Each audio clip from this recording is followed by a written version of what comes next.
Bonjour à tous, on prend la direction de l'hippodrome d'Auteuil ce dimanche pour notre quintet flash. Ce sera l'occasion du prix prédicateur.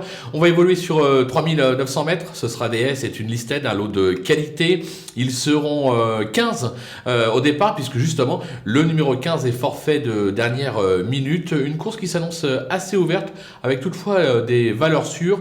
On devrait logiquement pouvoir ne pas passer à travers comme on dit.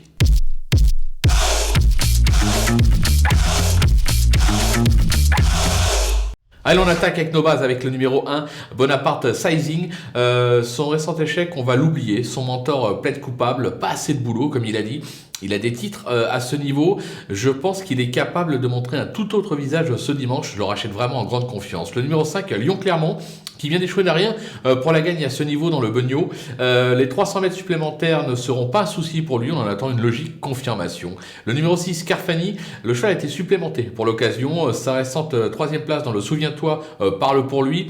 Vu le sérieux des lenders quand ils sont au départ de ce type d'épreuve, il faut vraiment s'en méfier. Du côté des opposants, attention avec le numéro 3, Grand de Tay. Le cheval est de tous les combats, il n'a jamais failli sur cette piste et compte même une 4e place sur ce parcours et à ce niveau. En forme, il va falloir aussi le redouter celui-là. Le numéro 4, Madame Mooney.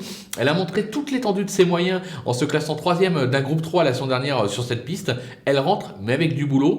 Il y a des bruits favorables qui circulent sur son compte, attention à elle. Le numéro 13, Claudon Tian. Même si la régularité n'est pas son fort, il s'est souvent bien comporté sur cette piste et a déjà triomphé à ce niveau, bien pris en valeur. Lui aussi est capable de tirer son épingle du jeu dans une telle épreuve. Le coup de poker, ce sera le numéro 11, Golden Witch. Elle a remporté son quintet sur ce parcours et à ce niveau en novembre dernier. Sa rentrée va lui avoir été bénéfique.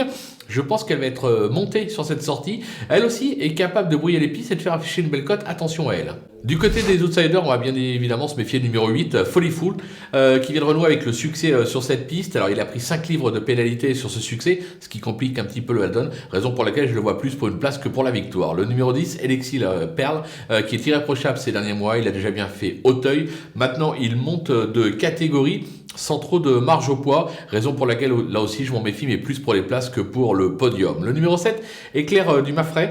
Alors les moyens ne lui manquent pas, mais moi je le préfère nettement sur les tracés coulants style Cannes-sur-Mer. Ils viennent décevoir. Maintenant, voilà, pour les places, on sait ce qui se passe parfois au Auteuil dans la phase finale.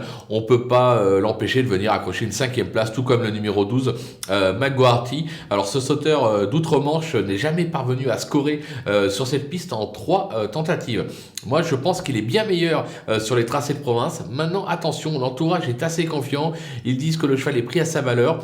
Pourquoi pas pour une surprise. Du côté des délaissés, on va parler du numéro 2, Colonel Daumont, qui s'est déjà bien comporté à Auteuil, mais je le préfère nettement en province. Je le trouve ici trop chargé pour pouvoir s'exprimer pleinement, raison pour laquelle je tente l'impasse. Le numéro 9, mot pour mot, cheval n'est pas dénué de moyens, mais c'est pas un champion. En revanche, il rentre après 5 mois d'absence. Il va avoir besoin de courir, raison pour laquelle je l'écarte. Le 14, Chichi de la Vega, même s'il s'est déjà illustré à ce niveau, il rentre après pratiquement 10 mois d'absence. On va lui laisser reprendre le rythme, comme on dit, et on le suivra pour la prochaine tentative. Et enfin, le numéro 16, Inside Montilou, qui a déjà gagné à Auteuil, mais je le trouve nettement plus performant sur les tracés coulants. Le lot est quand même ici de qualité. Voilà, en bout de piste, si vous en avez un à repêcher parmi les délaissés, ça sera celui-là, ce numéro 16, parce qu'au poids c'est quand même assez avantageux, mais moi j'ai pris le risque de tenter l'impasse sur ses chances. Voilà, on a fait le tour de cette belle épreuve, on va se quitter avec ma sélection bien évidemment, et également mes conseils de jeu. À vous de jouer.